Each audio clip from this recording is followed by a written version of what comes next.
And the need for help, of course, continues. The Salvation Army says that it's providing help to those displaced. Chris Farrand, Regional Director of Emergency Disaster Services for the Salvation Army, joins us right now. Chris, thanks for being here. You're welcome. Absolutely. Thank you. All right, so explain the role the Salvation Army is going to play in some of these relief efforts. I'm hearing that you're positioned around the world to help with this crisis. Absolutely. So the Salvation Army is already embedded in about 130 different countries.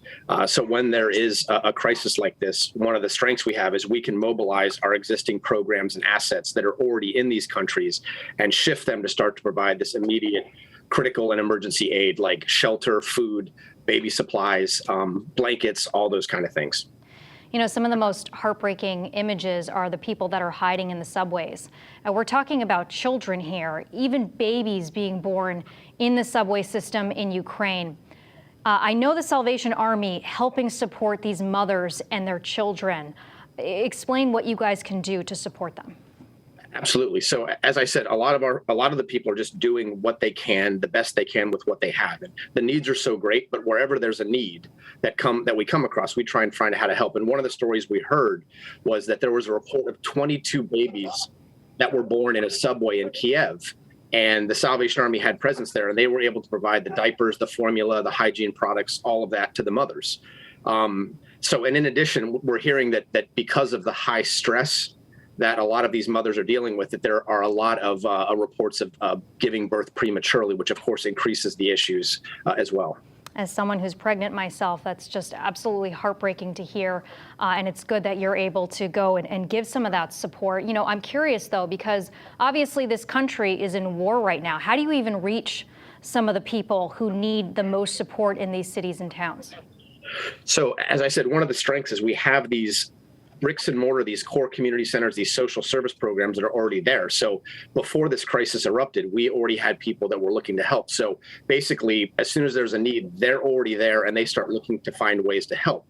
And then in addition, we have all the Salvation Army on the border countries. And of course, we have a number of Salvation Army sites in Russia. So all of them are mobilizing, basically taking what they have, getting to the borders, to the refugee camps, or working with people that are in the Ukraine. And as I said, even in Russia, to provide some of these critical resources and emotional care as well.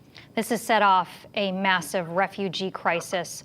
You know, over 1 million people going to the borders into Poland, trying to find relief. And we would expect that at some point, some of those refugees come here to the United States. I know the governor tweeted earlier saying that our arms would be open. Hartford Mayor Luke Bronin also saying that he thinks the city of Hartford could provide good support. The Salvation Army, what kind of role would you all play here at home if refugees come into Connecticut? So in my role with disaster services, we're always forward leaning. And so already we have some of those critical resources staged here. The food boxes, the blankets, the clothing, the hygiene kits, baby supplies, PPE, they're ready to send and deploy wherever that's needed. And one of the goals is, you know, we work with a lot of other great agencies. So basically, as soon as there's a need in the past, whether it was refugees arriving from Afghanistan or refugees arriving from Puerto Rico after the earthquakes, we look to be able to have items available literally as they walk off the plane if needed. And we're committed, not just in that initial phase, but then even as they hopefully find new housing and try and start to rebuild their lives in the months and years ahead. Chris, I want to make sure we touch on this, but you know, so many people feel helpless watching from here in Connecticut. How can they help?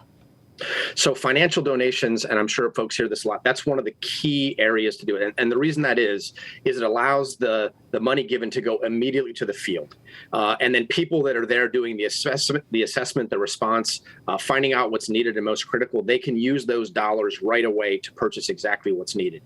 And as folks donate to the Salvation Army, all donations, 100% of money that's given to the efforts on the ground in Ukraine and the surrounding countries will be committed and dedicated to that. So simply people can go to salvationarmyusa.org and just click help now, and the information's all right there, as well as updates on the work that we'll continue to be doing with the Salvation Army in those areas. Okay, Chris Farrand, really appreciate you coming on and telling people how they can help and what you all are doing to play a role in trying to get relief to what's happening in Ukraine. So important right now. Thank you. Thank you very much.